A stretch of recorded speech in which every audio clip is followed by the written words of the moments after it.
দরমন্ডল গ্রাম, ব্রাহ্মণবাড়িয়া, নাসিরনগর। যে গেছে যে 12 তারিখ, জানুয়ারির 12 তারিখ রবিবার যে ঝগড়াটি হয়েছিল, সে ঝগড়াটি আপনারা ইতিমধ্যে অবগত যে সাবেক একজন মেম্বার, জিতু মেম্বার নামে, উনি মারা গেছেন। তো উনার জানাজা হইল রবিবারে, সোমবারে 13 তারিখ। তো আজকে উনার জানাজার শেষে আমরা আসছিলাম দরমন্ডল গ্রামে।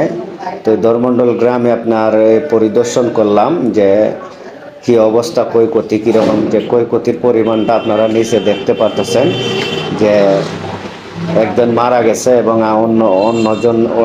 অন্য লোকদের অবস্থাটা, যে তাদের বাড়িঘরের যে পরিস্থিতিটা, যে ভাঙচুর কি পরিমাণের ভাঙচুর বা ক্ষয়ক্ষতি কীরকম হয়েছে।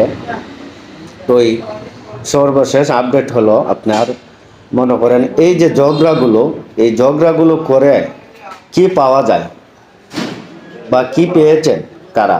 একজন ঘরবাড়ি হারাইছেন, অন্যরা জীবন হারাইছেন, তাদের আত্মীয় স্বজন হারাইছেন,